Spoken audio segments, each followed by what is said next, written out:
Welcome everyone to this new live mentalism conversation. My name is Pablo Mira, and I have a very special guest. With us, we have Tomek or Tom, right? Yes, either one is totally fine. Yeah. And how's your full name? I don't dare to It's say my very long name. So when I perform on stage, my stage name is Tom Indigo, and one of the first things that I tell people is that the reason why I call myself Tom Indigo is because my real name is pronounced Tomek Tadeusz Grzegorz Brzęczyszczykiewicz Grudzinski, which is not reasonable for any no, really. announcer to use. Yeah, yeah. And your stage name is Tom Indigo. Is like the That's like the color. Yeah. The color and like the nature of some child, like indigo kids. Yeah, that's actually, I'm glad you brought that up. That's where the name originally came from. When I was about 6 years old, I was in first grade. I accidentally performed a faith healing on a kid who like hurt his knee really badly. And like the teacher told my mom about it. And then my mom started looking stuff up on the internet and said, "Oh, you must be an indigo child." And that's sort of how that started. Wow. And how old are you, Tomek? I'm sorry? How old are you? I'm currently 24 years old. 24. Okay. And are you studying? You perform full time? What is your normal daily practice? At the start of 2020, at the start of this year, on January 6th, I left a job that was paying me 6 figures as a software developer and consultant so that I could pursue this full time.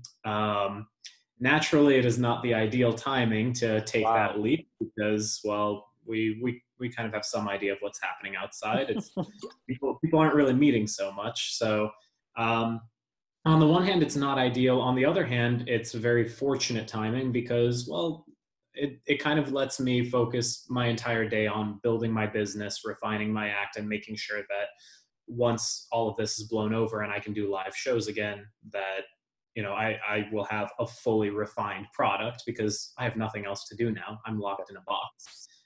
So that's sort of my situation. I was performing part-time and consulting part-time for the past 2 years or so. That's when I would say I started really considering myself a professional on some level. Before then, I was more of a hobbyist in the sense that I was just picking up tricks and learning them and enjoying them. Yeah. So I would say I really became a professional in some sense when I picked up a mentor and a director.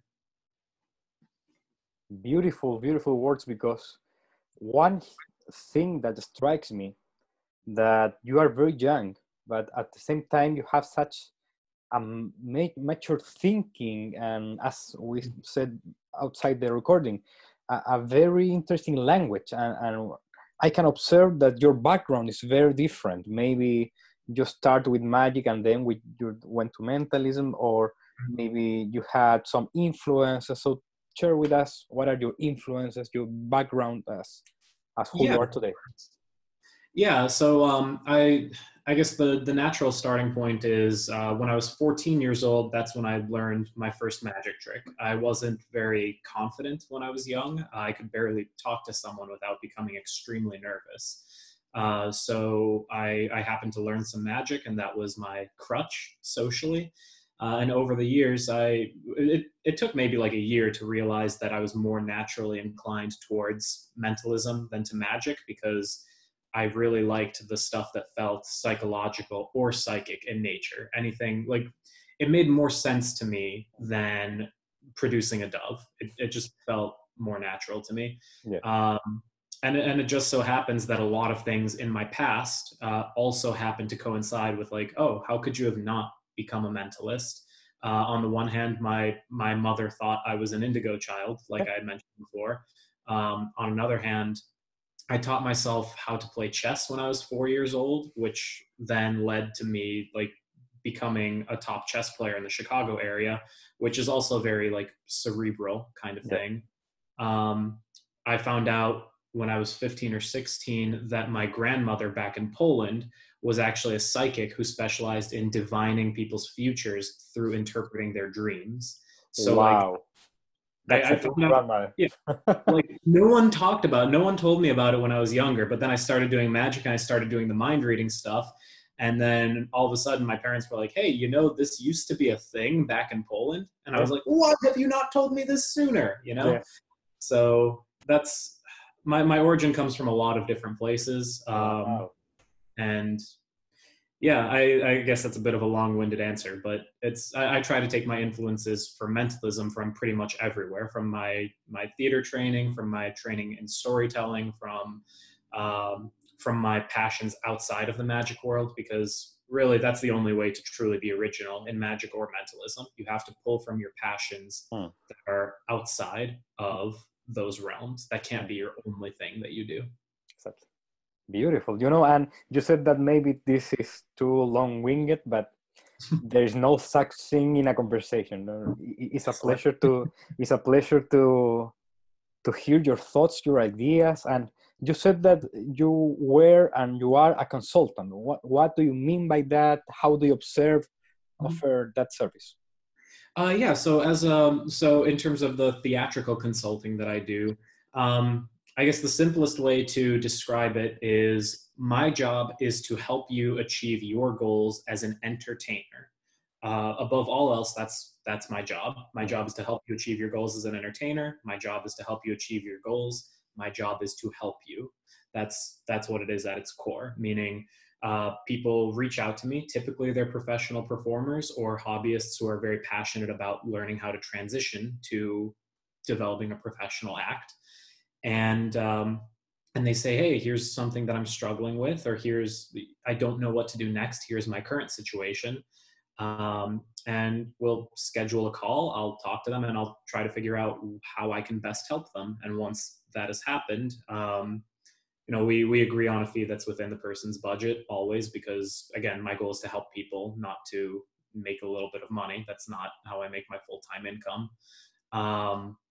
So ultimately, it's a lot of what I do is focusing on the theatrical aspect of it, rather than saying, here's how you do this particular trick, right?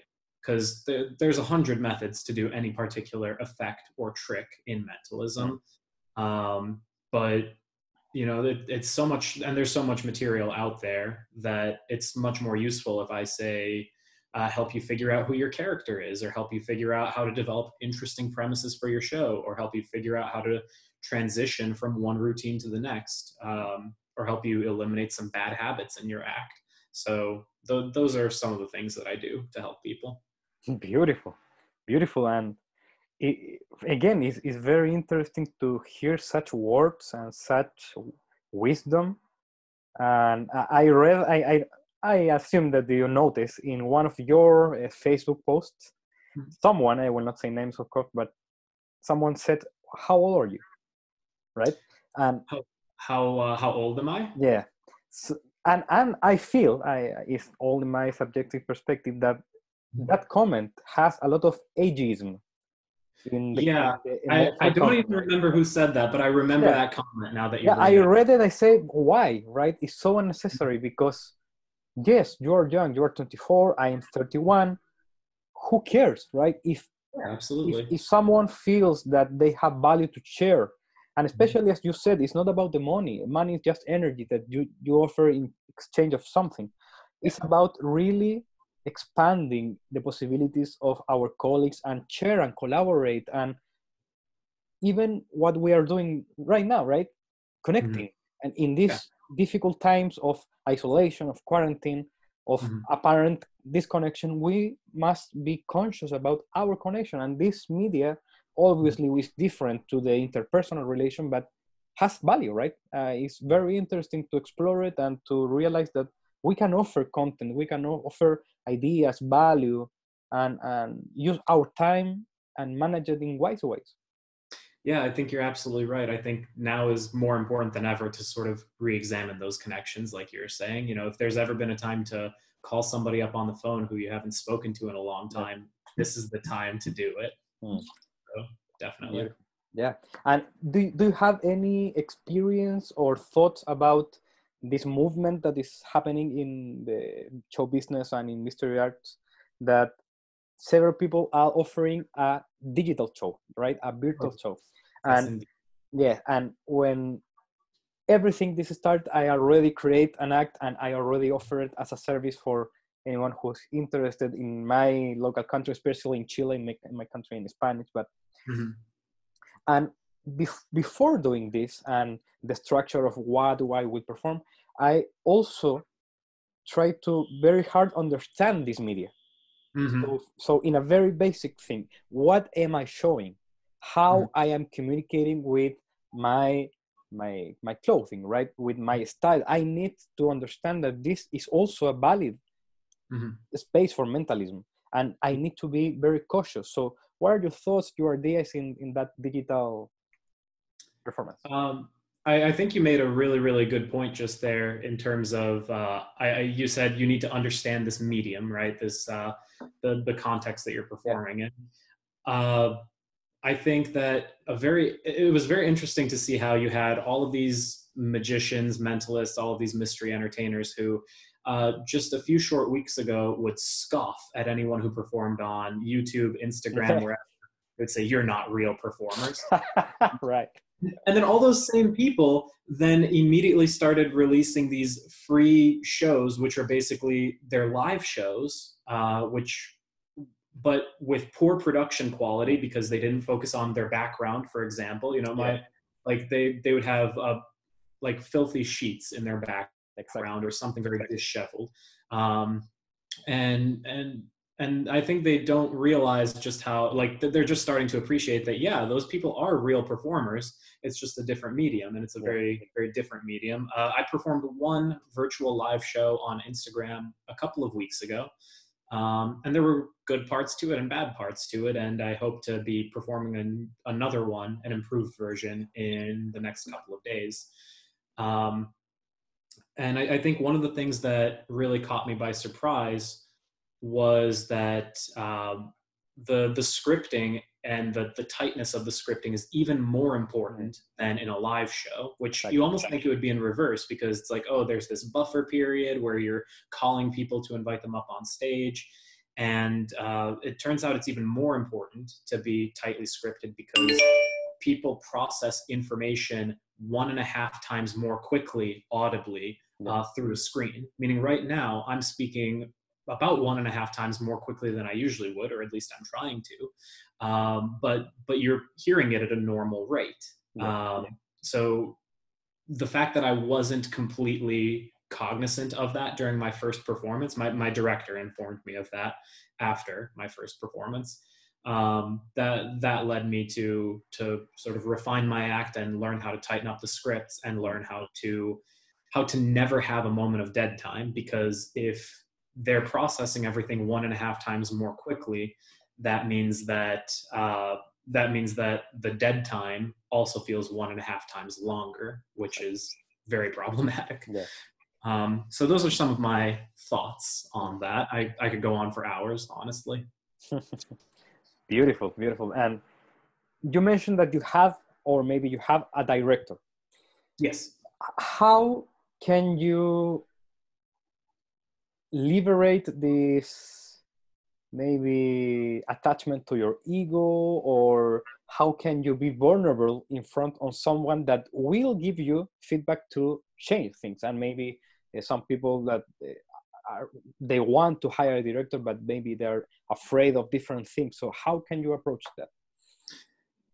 That is a really good question. And I have to say that in terms of ego, I am definitely guilty of having an enormous ego. Half the time when I'm expressing my opinion on something, whether it's online or in person, I'm not stating it as an opinion, I'm stating it as a fact. I am a very egotistical person. And I think that ego is actually why I'm able to speak with a director and have him refine my act, because my ego is so big. I'm so perfect, I can hardly stand myself, you know? I want my act to reflect that, meaning if there's a problem with my act, if there's a problem with the way I am presenting my act, then I should want to kill that problem with fire. I should want to murder that problem. I should want to destroy that problem so that everyone can see how wonderful I am. So when you're receiving criticism on your act, of course, you have to make sure it's helpful criticism. Yeah. You need to make sure that the director actually knows what they're talking about. It helps if they have experience directing magic as opposed to just directing ordinary plays. Yeah. Because otherwise they might give you unhelpful feedback like, oh, you can't stand in this way or you can't walk in this direction. Yeah. And well, I have to because it's part of the method. It's a necessary compromise. So in terms of checking the ego and everything, don't check the ego, lean into the ego. The act is a separate entity from you. The presentation is a separate entity from you, and it reflects on you. So, you know, if someone says, hey, you did this here and it reflected on your act, it reflected poorly on your act, then it's not saying you're a bad performer. It's not saying that there's a problem with you. It's saying that you are a great performer. This is not showing how great of a performer you are. Here's how you can make it show your greatness. So I think thinking about it that way is probably the most helpful advice I have for anyone who tries to pick up a director or a mentor or a consultant. Yeah, beautiful. And if anyone is interested to observe this in a deeper manner, I recommend the work of Jung and the different observations of the self. And there's one part that is the persona, right? And I used that concept also basically to the character on stage for any colleague, right? That's in Jungian terms in a way, right? That in a Jungian way of performance in a way is the persona. But we need to understand, as you said, that we are not that person. And in that moment, in a stage, we are, of course, because we are offering that. But outside the stage, we can have parts of this persona. We can still continue our narratives if anyone wants to say that they can read minds or they can influence. That's kind of also an idea that we can also, that persona is also part of ourselves, but that persona is not myself. Right? So as you said, that's very interesting that those different understandings of who am I, maybe they can allow the performer to receive a constructive criticism from a director, because sometimes happens that anyone tries to open to hear the feedback from the audience, and some people of the audience, they don't know, and they give a criticism that is not based in any type of, at least kind of an objective view. So sometimes it's just mean and unhelpful. Exactly. And right. So don't listen to too many people. That's definitely another point. Everyone's opinion is valid. Everyone's thoughts are valid. If you made someone upset or offended someone in your show and it was like this teeny tiny thing that only offends like 0.1% of your audience, guess what? You offended part of your audience. So everyone's opinion is valid, but definitely like figure out whose opinions like you value most based on their honesty, their helpfulness, their perspective, and, you know, listen to those people above all else. Exactly. In my opinion, it should be probably less than 10 people, honestly. Yeah, exactly. And I observe it in this way. Everyone has the right to have an opinion, but not everyone has the right to enter into my mind as a valid opinion, right? 100%. Because as you said, anyone can open the mouth and say toxic things, or really too overpriced praises, and or you are so fantastic, because one of the characteristics of mystery performance is that it is powerful by itself. It's not like music, right? I can play a guitar and I can play two very ugly chords and I can sound awful. And it doesn't matter if I had the best guitar in the world, it doesn't matter. If I don't do the technique correctly, it would sound awful. But anyone can buy an invisible deck, learn the trick in 3 minutes, and literally carrying my invisible deck right now. And it's the 5 of spades in there. It's the 5 of spades. It is. How do you know? So I think that we need to be very careful about that. That our art is powerful in itself, and we don't need to hear too much toxic criticism, but also not too much praising, because both are extremes that can guide us to another ways. Yeah, absolutely. And I think one thing that I'd like to just throw in there as well, you know, mentalism is absolutely amazing on its own. It's a display of enviable superpowers that everyone has wished they had at some point in their life. When you have a bad magician, they execute a trick badly, then, oh, well, the trick is ruined, right? And they just kind of look like a putz. Yeah. But if you perform bad mentalism to the point where you're still fooling them, right? You'll still get a good reaction with that bad mentalism, like you said. And I think that has led a lot of people to have the misconception that mentalism is stronger than magic. Exactly. It's not. Bad mentalism is stronger than bad magic just because, just by virtue of the two art forms. Yeah. But if you compare good magic to good mentalism, they are both equally entertaining in their own ways. And that's my own opinion, because I've seen mentalism that has been very, very strong. But I've also seen magic that has literally made grown men cry tears of positive emotion. Yeah. So, you know, I've never seen a billet reveal do that on stage. I've seen it do it privately, but I've never seen it on stage. So that's my 2 cents on that. Nice. And yeah, and using some of the ways that you use this, we can see that there are some, how can I say it? Well, I will try to construct that. I can't find the correct words, but why do you think that some magicians think that mentalism is easy? You know, now that I think about it, I don't personally know any magicians who think that mentalism is easy. Really? I do know quite a few magicians who think that they are mentalists. Yeah, which is slightly different. But if we're asking about why people don't necessarily appreciate why mentalism is difficult, I think it's because, technically speaking, like, my live show has exactly 0 sleights. I do no sleight of hand in my show. Yeah. Whereas, like, a magician has to.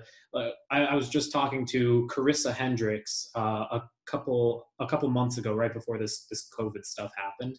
I saw her perform in Boston, and we chatted afterwards. And there was one routine where someone asked her, "How many moves did you do for that sequence?"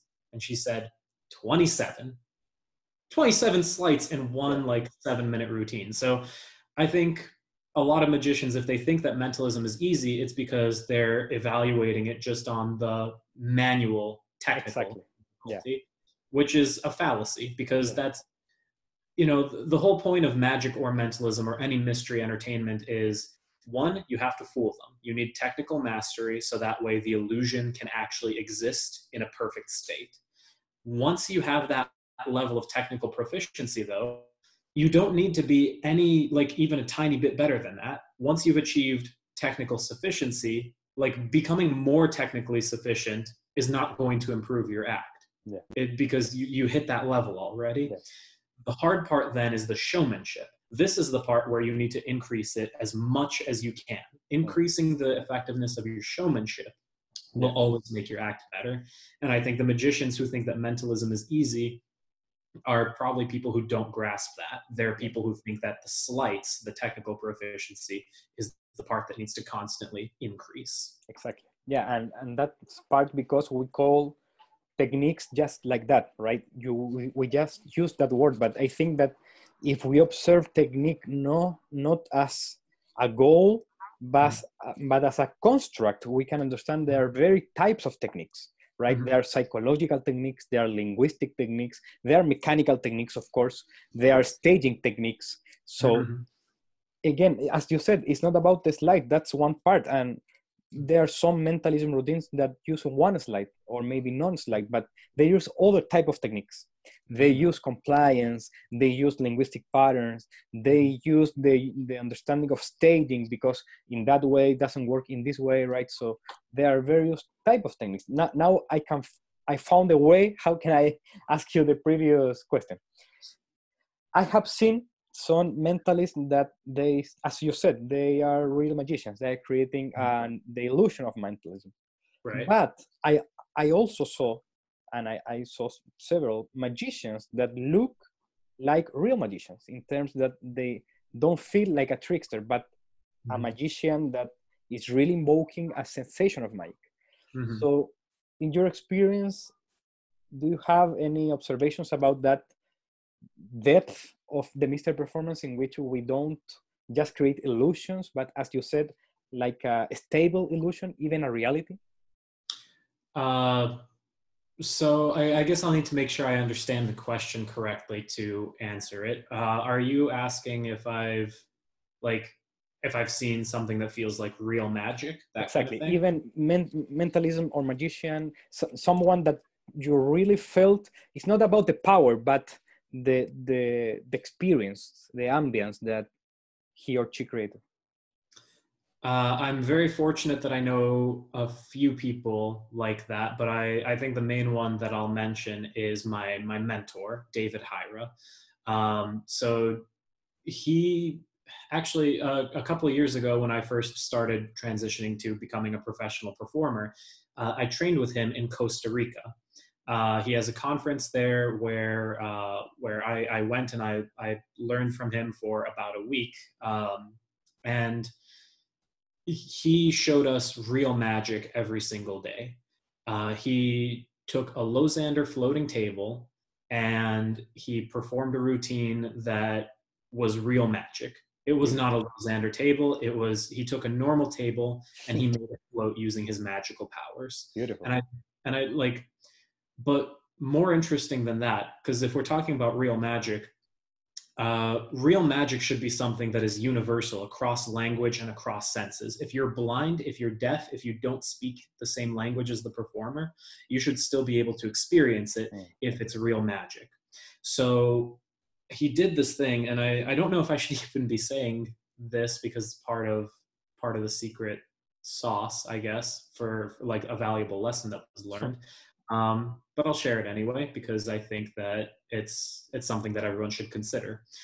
We were sitting in a pizza shop together in Costa Rica, in the Arosi Valley area, and as we finished eating, we were sitting across from each other, and he said, "Hey, there really isn't a lot of magic in South America, Central America, and the owners of this pizzeria are actually close friends of mine." And I told them that we would be having a performer here tonight that can do these amazing things. None of the people here speak English. They came in some cases from a completely different country just on the off chance to potentially see a little bit of magic. Your job is to entertain those people tonight. Holy crap, okay? I was not prepared because I speak Spanish. Like, I speak and I understand Spanish. I understand Spanish almost fluently. I speak it like a gringo. I speak terribly because I took 4 years of it in high school, and I had and one of my partners in the past came from an only Spanish-speaking family, so I can understand what people were saying to me, but I couldn't communicate anything to them. So all of a sudden, I realized that I can't do any of my mind reading routines because they all require verbal instruction. I had completely failed as an entertainer in that moment because I couldn't perform real magic for these people. I couldn't perform real miracles for these people because there was the language barrier. Now, of course, I was very, very lucky. In my pocket, I had a pen, and that pen was a double cross pen where you can draw the X and make it disappear from your hand and throw it onto somebody else's hand. So all of a sudden, I went from the mentalist who could read your minds using linguistic method, whatever. I turned into a magician really quickly because I had to entertain these people. And at the end of that night, I thought, holy cow, that was so difficult. I wonder how a real magician would have handled that. And I look over and I see my mentor, David Hyra, and he's not saying a single word. He's miming everything because he was a professional, like he was trained professionally as a mime at one point. And through all of the expressiveness, through all of the hand gestures, the face gestures, he was able to entertain literally a dozen people without saying a single word. Wow. And to me, that was an instance of real magic because he crossed a barrier that most people are never able to cross in terms of communication.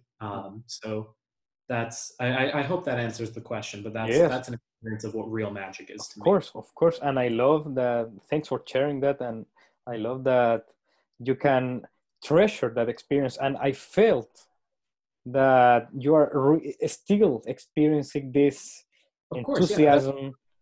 And, you know, having those experiences are beautiful for us as performers. And sometimes when I read some people and hear some people that say, oh, as magicians or as mentalists, we sacrifice the knowledge in order to entertain you, right? Even almost like the real secrets are the methods, right? And I sacrifice myself for the methods in order to give you this. And I feel that this is so short in terms of vision, because we can really seek and find mysterious experiences in our normal day. And I constantly do it, and I constantly treasure them, because if I don't have them, I can't share my artistic expression and my message in my performance, because I'm not feeling it, right? Absolutely. Yeah, I think that's spot on. It's not about the trick. It's not about the method. If you ever want to be a successful mystery entertainer, you definitely need that ability to look around you and see the magic in the world, see those things that actually emotionally move you. And I feel like you need to be more sensitive to those emotions than the average person, because that way you can really say, oh, this is what the happiness of seeing a beautiful flower feels like. You know, like if you can really feel all of those emotions, you know how to replicate those emotions, so that way less emotionally sensitive people can appreciate it in your act when you're replicating that feeling. So I think that's spot on what you said in terms of just looking for the magic around you. Yeah. And sometimes we have this dualistic mind that separates the natural and supernatural. And I think that is very important for us to understand that this is a way of thinking that is practical and is pragmatic in sense. But as you said, we need to observe what is the beautiful and the mysterious and the magical around us. And there is everything. And each person has a unique understanding of what that means. Maybe from someone who's watching and is a father, right? How much do you love your son? Okay, so how can I express that in a beautiful way with my magic or my mentalism through a routine, right? And it doesn't matter if it is a billet routine or maybe an invisible deck, right? I have a friend, very good friend, that is a magician, and he uses the invisible deck. And he says that his young son, like right now he's like 7, 8 years old. He took the deck in the home before the show, and he took one reverse card and placed it on the deck, right? So it's a very simple narrative addition, very simple, but it feels so authentic, right?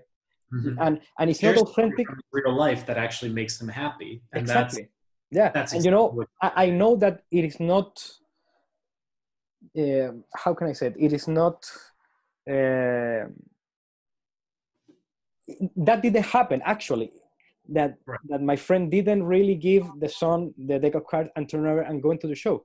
But doesn't matter, because it's a story, and a story is about emotion, and that emotion is real.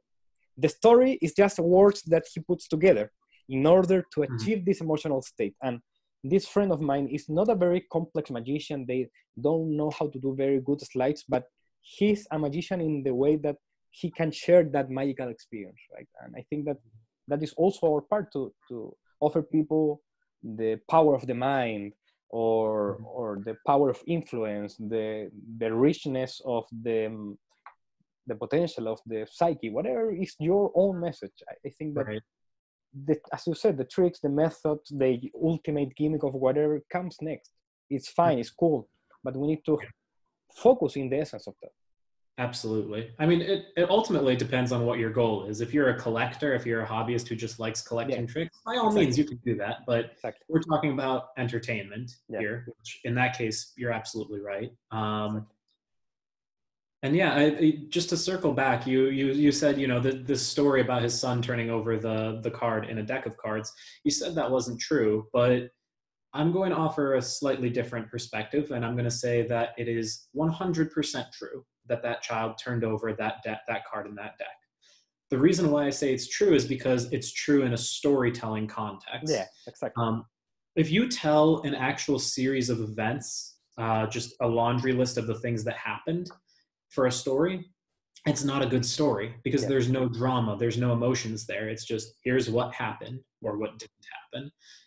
A lot of people think that storytelling is just that laundry list of events, but that's not storytelling. Storytelling is capturing the emotion that you felt during the time when that story happened, and then finding out how to adjust the way that you tell the story to structure the story so that your audience can feel those same emotions at the same time as you did when you actually experienced it. And so the essential way to think about that is, how did I feel during that time? Okay, I need to keep that in mind. Now, how do I tell the story? Well, you break it down into 3 acts. The first act is I need to set up and let people know the context. The second act is I need to let people know what the conflict was and how I struggled with that conflict. And the third part is how that conflict sort of reached its peak level of drama, its climax, and then how it resolved. And a laundry list doesn't follow that 3-act structure, and it doesn't capture any of that emotion. So if anyone wants to learn how to tell a good story, take some liberties with what the truth is and what the lies are. And to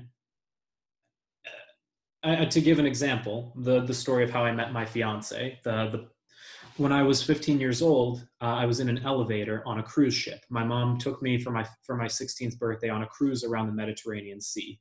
And we were on this elevator on this cruise ship going to our cabin. And we were wearing matching t-shirts that said St. Thomas across the chest. The reason we were matching was so that if I ever got lost, my mom could say, "Have you seen my little boy? He looks like this," right? And she made a point of explaining that to every person that we met. Which was embarrassing for me because I was 15, and if anyone paid any attention to me in an embarrassing way like that, it made me want to die. It was pretty bad. So sure enough, we're in this elevator, we're wearing matching t-shirts, and across from us is this beautiful girl who looks like she's my age. And she looks at me and she looks at my mom and she goes, "Oh my God, that's so cute. You guys are matching." And so there I am thinking, a girl finally thinks I'm cute for like the first time in my life. And I'm like getting all embarrassed, but like in a happy way. Yeah. And the next thing I hear is, "Would you like to know why we are matching?" And that right there is part of the story of how I met my fiance. And you can feel some of the humor there. You could feel the embarrassment. You can feel some of the emotions there. Yeah. Now, if we were to replay the events exactly how they happened, that's not the exact story. Yeah. But the way that I tell it, it adjusts a couple of tiny things so that people can understand emotionally what was happening. Yeah. So that's I hope you don't mind me sharing that. That's just like a little it's part of my motivational show. Of course.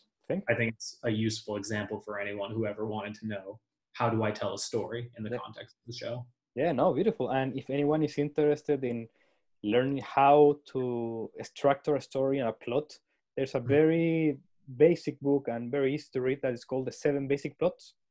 And explain the hero and the all different ways of, in an archetypical understanding of stories, that is powerful, because if you start to structure your act and your different pieces by archetypical stories, they are so open to reception. Because if I talk about my grandfather and something, obviously I will move many people, but maybe some people have very bad relationship with the grandpa. So I am narrowing all my reach, but in understanding archetypes, we can really touch people in deeper and psychological levels. And the story that you told is so archetypical in the sense that everyone had that feeling, either heterosexual, homosexual, woman, man. Yeah. Everyone had that first gaze of love at some point, or at least everyone's wanted to fall in love. Exactly. And everyone's been embarrassed at some point, especially by a parent or an older figure.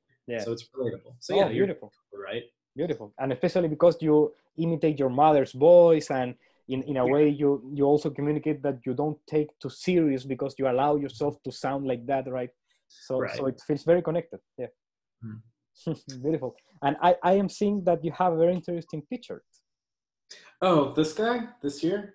So it's not meant to be a self plug or anything, but it just happened to be the next shirt in my drawer. This is TEDx Bismarck. I was a TEDx speaker, I think, in 2018, which basically just means that I reached out to the committee in Bismarck, North Dakota, which is where I was living at the time, and I said, "Hey, I've got something that I think is worth sharing, and I'd like to entertain your audiences, and I'd like to share my message with them." And they asked what my message was, and I mean, you could find the link online if you want, but it's called A Mentalist's Guide to Social Interaction, and it's, like I said earlier on, I wasn't a very confident person growing up. I struggled to interact socially, and so I tried to ask myself, like, what are three actions I can take to avoid to not have those social problems anymore? What are those three actionable steps that can take one from social zero to someone who can command a room with conversation? And I turned those three steps into a short talk, which can be found on YouTube if you just look up Tom Indigo. So that's what the shirt is for. We were actually hoping to have me come back again this year to perform. They asked me to come back because people were continuing to ask about me in 2019, and now we're not sure how that's going to look, but hopefully I'll be able to come back either this year or next and be able to show a better version of myself, because I was still very inexperienced back then. And I'm still inexperienced now in many ways, but I'd like to show a better version of myself because I think they deserve it for putting faith in me 2 years ago. Yeah. Beautiful.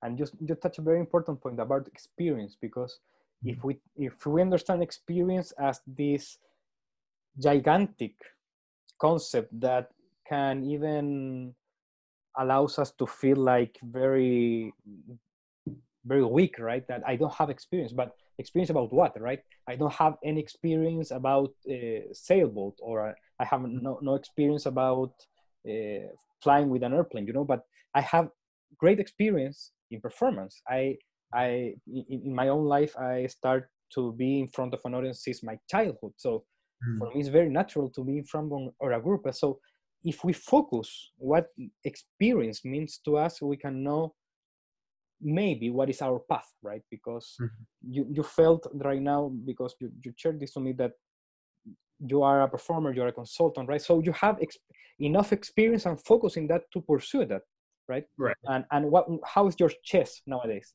Do you still play chess? My chess, yeah. So I'm currently a candidate master, which means that I'm in the top 1% in the world of everyone who knows how to play the game of chess. Nice. It's not. I appreciate the compliment. It's not. I wouldn't say it's that impressive because, okay, like it's impressive in the sense that it's like how a double lift. A well-executed double lift can be impressive to a layperson. For someone who's never seen that before, they're like, "Oh my God, this is a miracle!" Yeah. But to me, I'm kind of bored of it because I'm used to, like, at my level, I can play 30 games of chess at the same time against 30 different people, and I can win every single game and not lose any quality. And I can play multiple games at the same time without seeing the board. So those are like genuine, I guess, like savant stunts that can be done, which are kind of like the magic square or like any sort of memory demonstration, where once you know how they work and once you've had the practice, it's like, well, it's not that hard, but it still feels amazing to people who've never seen it before. So my chess is still good. I wish that I was in Chicago just to play the chess tournaments, because the environment there is a lot harder. And that forced me to grow. Here it's in the Boston area. Even though we're next to Harvard, MIT, and all these other great universities, you don't see as many strong players. So that's a little disappointing, but oh well. And you work in the past in software development in those areas? Yeah, I was a software developer and consultant. I worked for a company that was contracted by government organizations, which was frankly so boring and so lame, and I really did not enjoy it at all. Like, within my first year of working at this luxurious job where I didn't have to worry about money ever again, I thought to myself, wow, this really sucks. I am not happy at all. Hmm. And that was sort of the moment when I realized, like, I've got to start transitioning. I've got to start doing what I actually care about, what I actually love, because, you know, the money will come back eventually. I want to actually love what I do, and I want to actually make a difference in people's lives. And I think that the best way for me to do that is as an entertainer, as a consultant, as a motivator speaker, because, you know, it's my passion. It's what I love. Beautiful, beautiful, beautiful. And how do you feel that this software mind development and maybe engineer in a way, or mathematical uh, problem solving mind influence your mentalism and your performance? I think you can see that in pretty much every comment you'll ever see me post on social media, actually, because usually I'll make some sort of comment. Like if somebody says, what effects can you do over video chat, for example? Everyone else will say, inject, wiki text, magic square. You know, good for you. But then I'm the one asshole who's saying, forgive my Polish. But I'm the one person who's saying, you can do anything. Like, it's just a matter of asking yourself, how do I adjust to the medium, right? So the problem-solving mind, coming particularly from my math background, since I'm a theoretical mathematician academically, that's sort of what I was always good at a young age. So the way that they always framed problems in theoretical math is that you have this goal that you're trying to achieve. You have these tools that you know you have, your theorems and your properties and your corollaries, and you know that these are tools that you can use logically. And it's just a question of, how do I get from point A, which is nothing, which is I want to reach this conclusion, to the conclusion using the tools that you have. So, you know, if somebody, there was somebody who commented on a post of Lior Menor's in one of the forums just a little bit before this call. He asked Lior, he said, how do you do an add a number over video chat? And Lior said, oh, you just do the juggling ball thing that I do, but you do it with cards, which is a great piece of advice. That's a way to do it. And then his reply was, well, I don't want numbers to be restricted. And so at that point, I interjected and I said, well, you know, ultimately rather than giving him a method like Lior did, which was a perfectly valid method, I replied to him and I said, look, there's two ways that you can do an add a number routine ever. Like, there's only two ways to do any add a number routine with a forced outcome. The first one is that you restrict the numbers in some way so that you can apply a mathematical or equivocal principle to manipulate the final outcome. And that's typically what you see in like the human equation, for example. Or the second instance is that you don't restrict the numbers. You have a totally free choice, but then you have to switch out those numbers for a correct set of numbers at some point. And an example of that is any add a number pad or the toxic force. The toxic force uses a mathematical equation to switch out the free choice.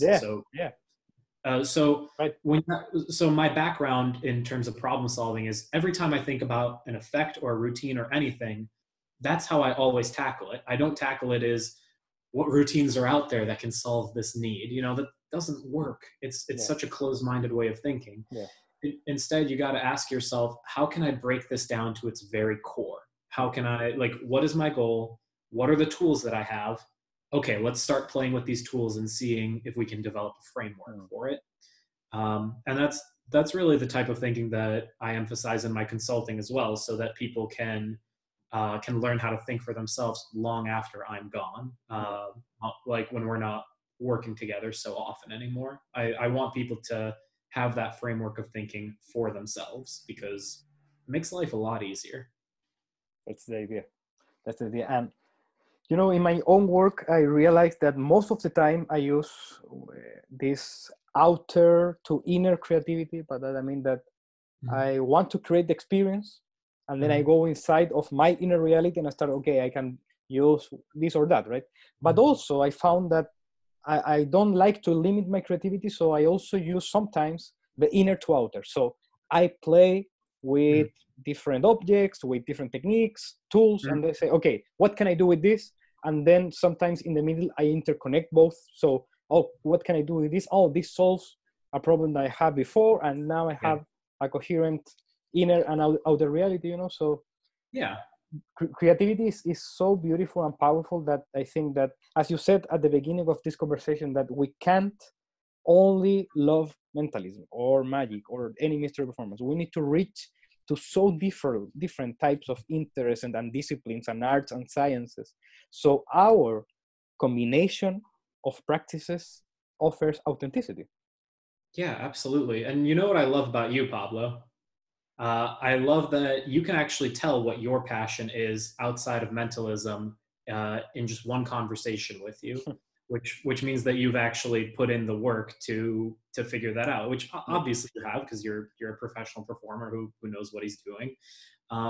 You know, I don't know what your exact passions are, but I can tell that one of the things that you enjoy in life is philosophy, for example. Like, you just love that philosophical style of thinking, and that's a passion of yours. It's obvious because you really appreciate you can feel those fine textures in the world around you, and you demonstrate that with your language very, very well.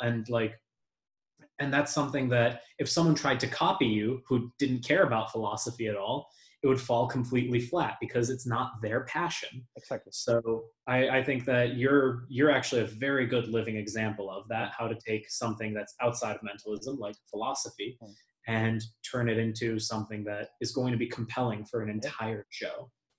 Yeah, and thank you for the words. And while you said that, I realized that you are doing a fantastic reading just by observing and really being interested about the other person, right? So I think that this is a valuable lesson for readings. And if anyone wants to be a real reader, they need to be interested about the book, and the book is the person, right? Because you are reading the person, and as you did it to me, you were observant, you analyze this, you give it in a coherent manner. So how do you observe readings as a discipline and art form in mystery performance? So a little bit of background on that. I first learned how to deliver readings when I was 4 years old. I kid you not. Like, again, I had no idea that I was giving readings, not a clue. Exactly.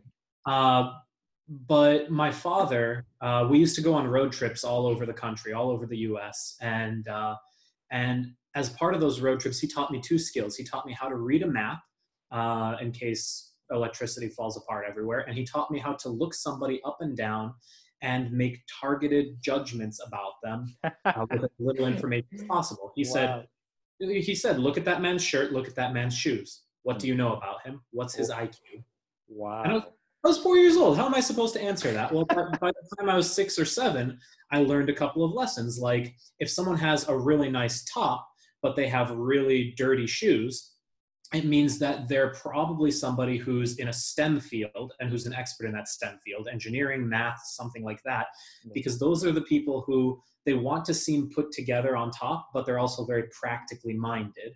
And practically minded people don't wear nice shoes. They wear comfortable shoes. So naturally their shoes look like garbage, but the top looks better.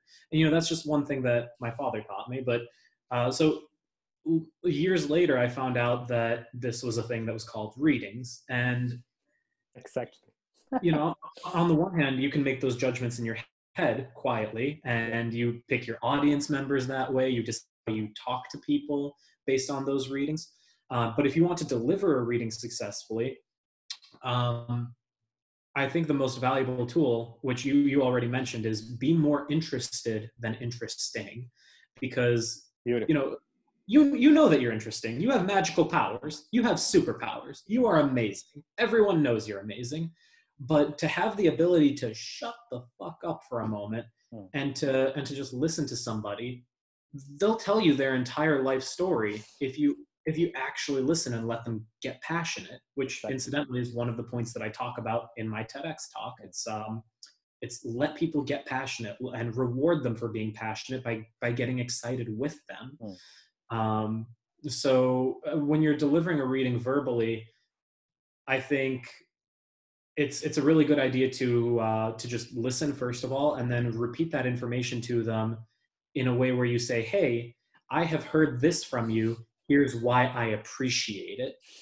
Rather than saying, here's what I think about you. Because if you're saying, here's what I think about you, you're judging them. Yeah. You're an entertainer. Your job is never to judge. Yeah.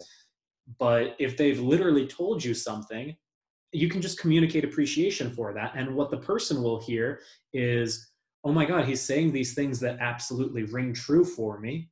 Why do they ring true for them? Because they just told you. Yeah.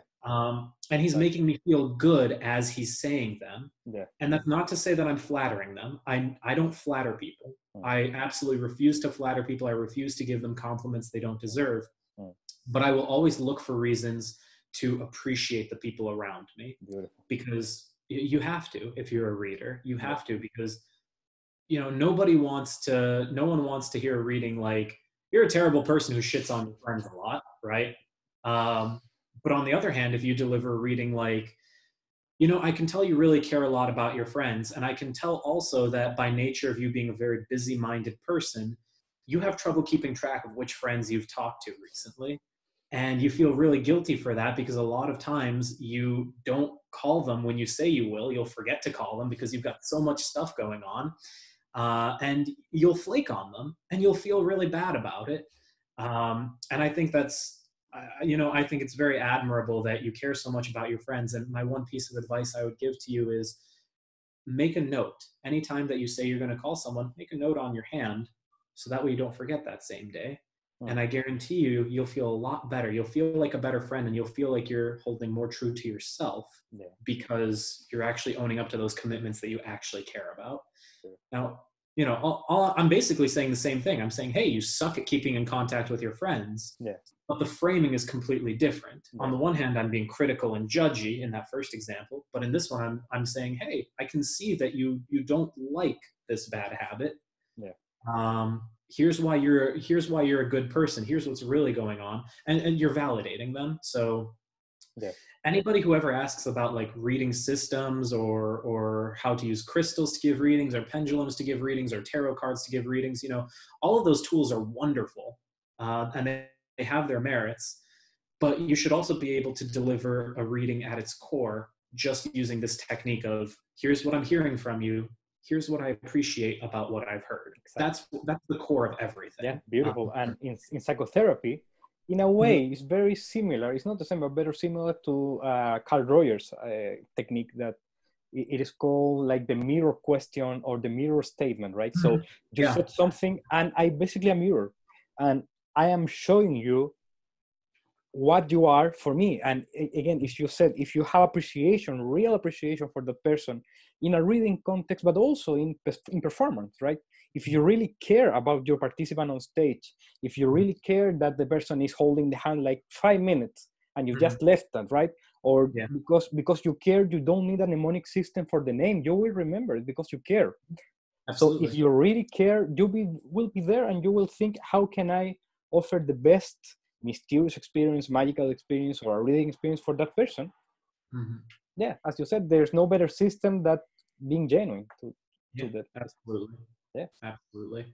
Yeah. So, my friend, one closing statement. Oh God, think good thoughts as often as you can. That's all I gotta say.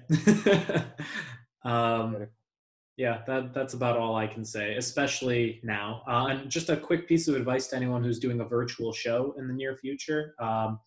This is going to be very helpful, I hope. When you're performing for people, your job is to entertain. When you're entertaining, by virtue of what entertainment is, your job is to make people forget about their troubles. So for the love of all that is good and holy, when you're performing, don't mention coronavirus. Don't mention it. People are trying to forget about it. People are trying to forget that they don't have a paycheck coming in. People are trying to forget they don't have a paycheck coming in. People are trying to forget that they're stuck with their spouses for longer than usual, and that they're getting into more arguments because of it, and they might have to face divorce because of it. People are trying to forget that it's hard to ensure productivity, which might reflect badly on you as a manager, which might lead you to get fired. People are forgetting, or are wanting to forget, that they have grandparents, that they have loved ones who might die from this. Every time that you mention coronavirus in the middle of a show, you are bringing back that pain that they're trying to forget. Yeah. So don't pretend it doesn't exist, but come up with something that's so interesting. Come up with something more interesting than coronavirus. Anyone can do that. Like, your story, your life story, your motivational story, whatever it is more interesting than a few germs out there that are making us stay indoors for a long time. So mini rant, that's my closing statement. That's my actual closing statement. Beautiful, beautiful. And Tomek, for me, what's a pleasure to talk with you. And Pleasure was all mine, man. It felt so fluid, and I really can rescue and save for me as a treasure some of the insights that you share and in the conversation, and for everyone. So thank you very much for your time. I hope that all the health and all the love for your loved one stay safe and stay in touch. Yeah, all the same to you, man. I really appreciate the call, and it's been so long since I've thought about like how psychoanalytic psychology and how humanistic psychology can apply to our craft. It was really nice getting that review as well. Like, and just hearing your thoughts in person is always exciting. So thanks for the call. I appreciate it. Yeah, welcome. And so thanks everyone who's watching. And if anyone wants to follow you, how can I do it? Facebook? You have Instagram? Yeah, they could following me on Instagram is a good way to see my regular social media posts. That would be @TomIndigo on Instagram. You could also just friend me on Facebook or like my page, which is Tom Indigo is my professional page. Or you could always friend me personally, which would be Tomek Grudzinski, TomekGrudzinski. Generally, anytime anyone sends me a friend request, I ask them, hey, how can I help you? And that's just to see, like, I want to see that the person is interested enough to actually have a conversation with me, because if they aren't, I delete that friend right away, because we don't have time to just collect friends that we don't actually talk to. Right. Okay, man. Yeah. Anything else? Any way of do you offer consultation, right? If anyone is interested? Yeah. Anytime anyone is interested, reach out to me, and we'll talk, and I'll let you know what the best value I can provide is to you based on your budget, because I'll work with anyone who's serious. That's pretty much it. Beautiful, man. Thanks. A virtual hug. Stay safe. All the hugs. Bye. Bye.